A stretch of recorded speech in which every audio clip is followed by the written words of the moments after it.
दिल्ली गुरुद्वारा प्रबंधक कमेटी के तमाम मैंबर साहबान, रविंदर सिंह सरना जी ते इत्थे आई सारी साध संगत जी, वाहिगुरू जी का खालसा बहुत खुशी की गल है कि तुसीं सब बड़े जोशो खरोश नाल मुख्यमंत्री जी का धन्यवाद करने वास्ते इत्थे सब आए हो। लेकिन मैं एक गल कहना चाहना, सरना साहब कह रहे सन कि श्रोमणी अकाली दल दिल्ली नूं बड़ी बधाई मिल रही है, उन्होंने बधाई मिल रही है। मैं समझदा कि सरकार भी जब असीं फैसला करने इन्हूं मैं बिल्कुल यकीनन कहना चाहना कि असीं जो भी फैसला करने अच्छी गल है, सरना साहब नूं बधाई मिल रही है। लेकिन असीं यह फैसला बिल्कुल ना सरना साहब नूं सोच के रखा है, ना असीं किसी होर अकाली दल नूं सोच के रखा है। फैसला असीं इस करके कीता है कि असीं दिल्ली के सिखां नूं हक देना चाहते हैं कि वो अपना प्रधान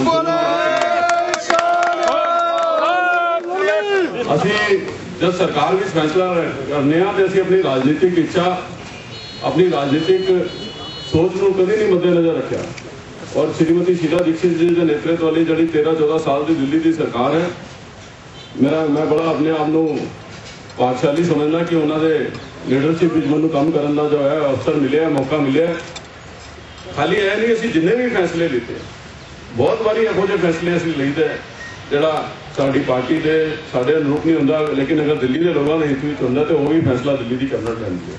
और यह जिहड़ा असीं प्रधान चुनने का फैसला सीधा डायरैक्ट फैसला लिता है, पूरी दिल्ली के सिखा की भावना को देखते हुए जो है फैसला लिया है। और मैं एक गल साफ तौर पर कहना चाहना कि सरकार कभी किसी के दबाव पर कम नहीं करती। धरने प्रदर्शन का कोई फर्क नहीं पैंदा, असीं भी चुने हुए नुमाइंदे, तुसीं तो छोटी सीटां तो असीं ज़्यादा पे हैं। धरने प्रदर्शन की सानूं आदत पई हुई है। सरना साहब धरने प्रदर्शन असीं घबराने वाले नहीं है और यह कोई राजनीतिक हस्तक्षेप नहीं है। कोई साडी मुख्यमंत्री पर्ची लिख के नहीं भेजती कि किन्नू प्रधान चुन लो। असीं जो है खाली अमेंडमेंट का काम कर रहे हैं। राजनीतिक हस्तक्षेप वो है कि जब पर्ची मुख्यमंत्री के दफ्तर तो आए कि फलाने आदमी को प्रधान चुन लो, वो राजनीतिक हस्तक्षेप है। असीं गुरुद्वारा प्रबंधक कमेटी के कामकाज ना अज तक कभी हस्तक्षेप किया है, ना आगे कभी करांगे।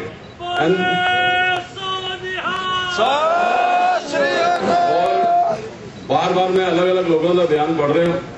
सरकार की मंशा बिल्कुल इलेक्शन लेट करने की नहीं है।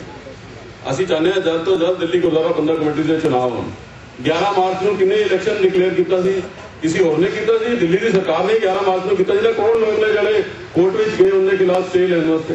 तो अजे भी साडी जिहड़ी मंशा है वो जल्द तो जल्द इलेक्शन करानी है। और सानू उम्मीद है कि अमेंडमेंट जल्दी तो आएगी, जल्दी तो इन्होंने दिल्ली असैम्बली तो पास करके और नवी अमेंडमेंट के हिसाब नाल जो है दिल्ली इलेक्शन करांगे। और दिल्ली के सिखां नूं, क्योंकि दिल्ली जी है हमेशा रिफॉर्म्स के नाम पर जाती रही है। देश में राइट टू इनफॉर्मेशन का बिल आया, आज सारे देश में जो अधिकार दिल्ली के लोगों को है, देश के लोगों को है, सब तो पहले कितने आया? सब तो पहले दिल्ली की सरकार उन्होंने लेके आई। ओल्ड एज पेंशन या जिन्नी भी तमाम रिफॉर्म की पेंशन ने, चाहे वो एजुकेशन विच रिफॉर्म्स ने, सब तो पहले कितने आते हैं? दिल्ली च आते हैं। और मैंने उम्मीद है कि यह असीं जिहड़ा इलेक्शन का रिफॉर्म लेके आए हैं, इहदे विच बहुत सारी भ्रांतियां लोग जो है फैला रहे हैं। इहदे विच जो कि दिल्ली गुरुद्वारा प्रबंधक कमेटी का प्रधान होएगा, हर सीट से 2 बैलेट पेपर होंगे। एक उस मैंबर के लिए होंगे, एक को प्रधान के होंगे। प्रधान को मैंबर होने की लोड़ नहीं है, जो प्रधान चुनिया जाएगा वो ऑटोमेटिकली जो है वो मैंबर होएगा। और दूसरा, मैंबर साहबान का रोल किसी भी तरीके का कम होने वाला नहीं है। मैंबर साहबान जिहड़े ने, जिहड़े भी चुने जाएंगे अलग अलग अपने इलाके चो, उन्होंने वही अख्तियार रहेंगे जिहड़े पहले ने। उन्होंने ही जो है एग्जीक्यूटिव चुनी जाएगी, वही जो है बियॉन्ड द पॉइंट जो है एक लिमिट के बजट जो भी कंज्यूम करना है, जो भी बजट खर्च करना है, वो बिना एग्जीक्यूटिव के बिना नहीं हो पाएगा। तो टोटल एक टीम वर्क रहेगा। खाली एक अमेंडमेंट है, वो अमेंडमेंट है कि दिल्ली के सिख जो है वो फैसला करेंगे कि कौन उनका प्रधान होए। कोई राजनीतिक पार्टी फैसला नहीं करेगी कि कौन उनका प्रधान होए। सिर्फ दिल्ली के सिखा जो है गुरु का घर है, गुरु के घर पूरी ट्रांसपेरेंसी होनी चाहिए है। मुख्यमंत्री जी नाल मैं एक दिन चर्चा कर रहा थी, मैं मुख्यमंत्री जी ने भी यह गल कही और उन्होंने नेतृत्व उन्होंने राय नाल ही यह सब होया। मैं उन्होंने कह रहा कि असीं होर सब नूं तो जवाब देना है। 14 साल तो तुसीं मुख्यमंत्री हो और 8-9 साल तो मैं भी गुरुद्वारे का मंत्री हाँ। असीं बाकी सब नूं तो जवाब दे देंगे। असीं अकाल पुरख नूं भी जवाब देना है। अगर गुरुद्वारा प्रबंधक कमेटी कोई कमी होंदी है तो उनकी किते ना किते जिम्मेवारी सानूं भी पैंदी है। इस करके असीं किसी का दबाव नहीं चाहते। वो ईमानदारी का काम करे। गुरु की साध संगत का पैसा उत्थे है, गुरु की साध संगत के काम जो है वो पैसे का इस्तेमाल होना चाहिए। इस सोच के नाल जो है उत्थे दे स्कूल, उत्थे दे कॉलेजेस वो जो है दिल्ली के लोगों के काम आए, ना केवल दिल्ली के सिखा के बल्कि दिल्ली के बाकी धर्मों के भी जो है काम आए। क्योंकि मैं समझना कि सिख धर्म का जो मूल मंत्र है, सिख धर्म का जो बेसिक आधार है वो यही है कि ह्यूमन की सर्विस करे, आम लोगों की सर्विस करे। कि वो काम में जो है गुरुद्वारा प्रबंधक कमेटी जो है वो अपना एक रोल दिल्ली के लोगों वास्ते, दिल्ली की आवाम वास्ते जो है वो रोल अपना अपनाए। इस सोच के नाल असीं जो है यह अमेंडमेंट लेके आए हैं। मैनूं उम्मीद है कि इस अमेंडमेंट तो बाद जो है काफ़ी सुधार दिल्ली के विच होएगा और दिल्ली के लोग अपने आप फैसला करेंगे। प्रधान अच्छा होएगा तो रखेंगे, नहीं अच्छा होएगा तो नहीं रखेंगे। सरना साहब जो है या किसी और वास्ते असीं यह फैसला थोड़ा ना किया है। दिल्ली के लोग चुनेंगे कि किन्नू प्रधान होना है और किन्नू प्रधान नहीं होना। जो उन्होंने अच्छा लगेगा वो प्रधान चुनिया जाएगा, जो नहीं अच्छा लगेगा वो प्रधान नहीं चुनिया जाएगा। लेकिन मैंने खुशी है सरना साहब, मैं तुहानू बधाई देना चाहना और मुबारकबाद देना चाहना। मैनूं इस गल की खुशी है कि तुसीं तुहाडे मैंबर ज़्यादा इस पोजीशन च ने जिहड़े जिन्हां दी पोजीशन अपने इलाके बहुत है। कहते कोई दौर आए नहीं कि तमाम सर्वे भी है कहते हैं सारे मैंबर साहबान जो तुहाडे नाल ने अपने अपने इलाके बड़े तगड़े हैं। तकलीफ तो तुहानू होनी चाहिए सी, तकलीफ तुहानू होनी चाहिए सी कि तुसीं इस पोजीशन च हो कि तुहाडे मैंबर ज़्यादा जितन। मैनूं इस गल की खुशी है कि तुसीं गुरुद्वारा प्रबंधक कमेटी की बेहतरी लिए जो है इस चीज़ का धन्यवाद करन मुख्यमंत्री जी आए हो। मैं समझना है अपने आप चीज जो है दिल्ली के लोगों में मैसेज आता है कि कौन चाहता है कि ईमानदार गुरुद्वारा प्रबंधक कमेटी होए, कौन चाहता है कि ट्रांसपेरेंट जो है वो गुरुद्वारा प्रबंधक कमेटी होए। और मैं समझना कि सारे दिल्ली के सिखा और दिल्ली का निवासी होने के नाते, दिल्ली का सिख होने के नाते भी मैं गल कहना चाहना कि इस तरीके के रिफॉर्म्स केवल और केवल सिर्फ और सिर्फ ऐस करके आ गए कि साढ़े को दिल्ली की मुख्यमंत्री श्रीमती शीला दीक्षित जी वर्गा नेतृत्व है जो हमेशा रिफॉर्म्स के वास्ते हमेशा आगे रहते। और मैं समझदा सानू जिन्ना धन्यवाद इन्हां दा करना चाहिए उन्ना घट है। वाहिगुरू जी का खालसा। हरविंदर सिंह लवली जी, सरना बंधु, गुरुद्वारा प्रबंधक कमेटी के सभी यहाँ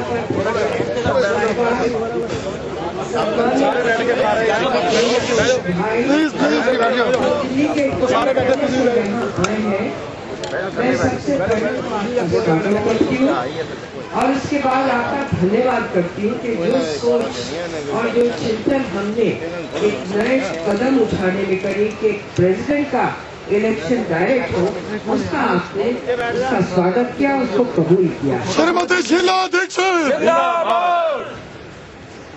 ये जो सोच थी लवली जी ने पेश करी। कैबिनेट ने, किसी एक कैबिनेट के मंत्री ने ये नहीं कहा कि ये काम आप ठीक नहीं कर रहे हैं।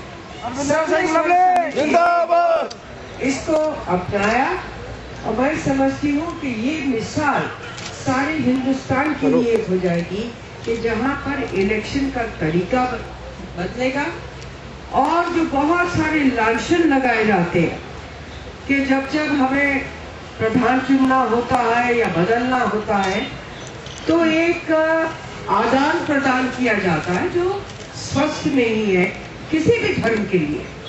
तो ये आपने एक मिसाल पैदा करी है और इस मिसाल को हम समझते हैं कि भविष्य साबित करेगा कि किस तरह से ये सोच और चिंतन जो था ये इसकी खराबियां और त्रुटियां को हटाने के लिए था और एक सीधा संपर्क प्रेसिडेंट का, गुरुद्वारा प्रबंधक कमेटी के चेयरमैन का, उसका पूरे सदर का, उसका सीधा ताल्लुक अपने वोटर के साथ हो जाएगा। तो मैं समझती हूँ ये आप सब लोगों ने जो यहाँ आकर हमारी हौसला अफजाई करी है उसके लिए बहुत बहुत शुक्रिया।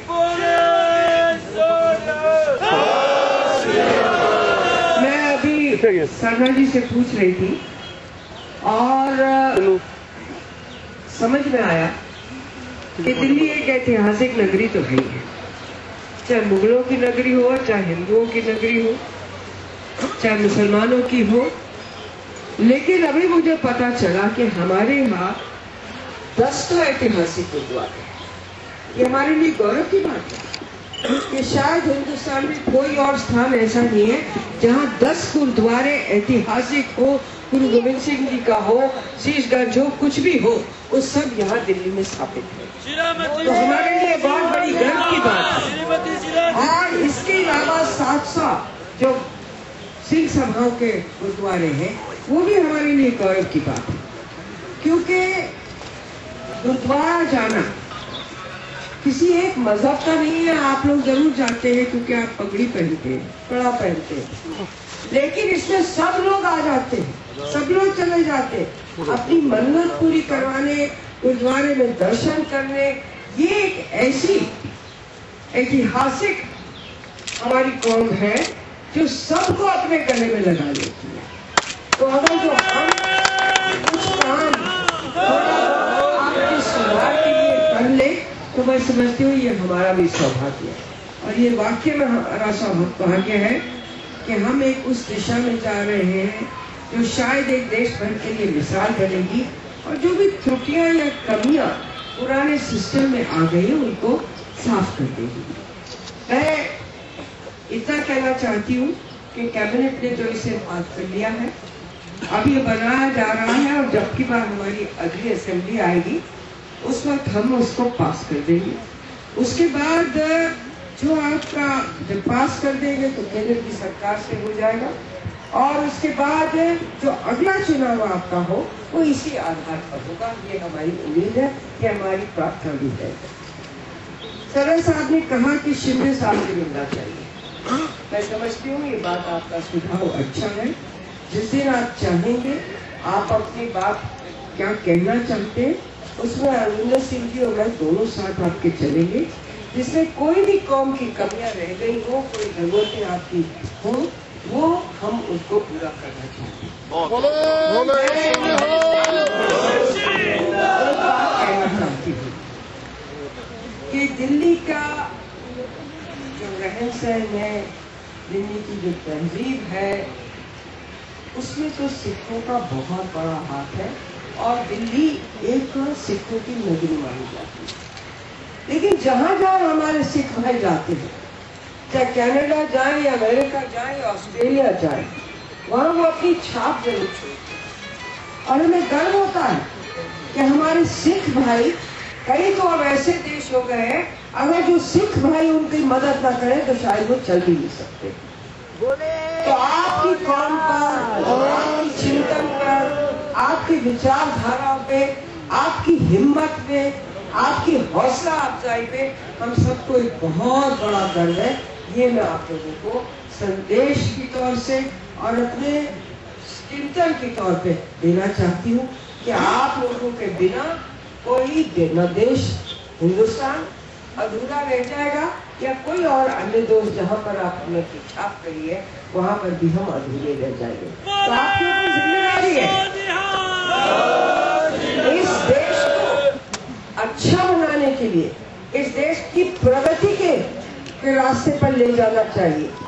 वो चिंतन जो आपका है वो सबके लिए प्रेरणा है। उसको मत रोकने दीजिएगा, उसको मत थकने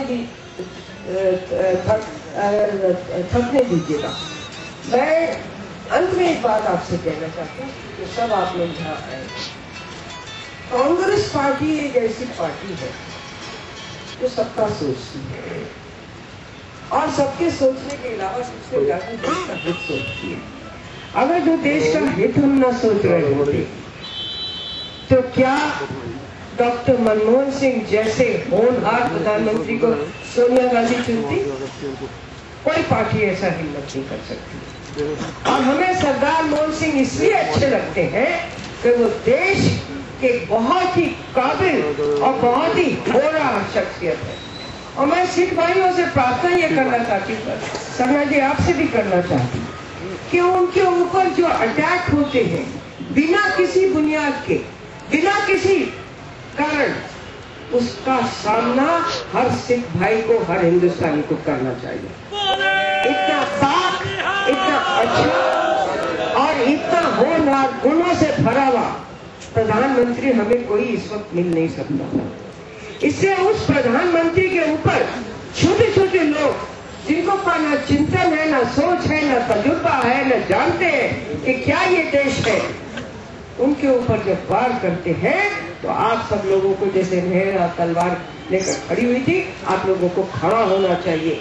इस बात को नकारना चाहिए कि एक इलेक्टेड प्रधानमंत्री है जिसने देश को कहां से कहां पहुंचा दिया, उसके आगे रुकावटें नहीं करनी चाहिए, क्योंकि उनको रोका जाएगा तो देश की प्रगति और विकास को रोका जाएगा। और हमारे सिख भाई, हमेशा आपने जो योगदान इस देश के आगे बढ़ने में, इसके विकास में जो आपका योगदान रहा है, वो शायद किसी कौम का नहीं है। तो आपको मैं धन्यवाद भी करती हूँ, लेकिन आपसे प्रार्थना भी करती हूँ कि कोई भी आपसे सामने चुनौती कर आए, उसका सामना करना चाहिए। इन शब्दों के साथ आप लोगों का बहुत बहुत बहुत बहुत स्वागत। आप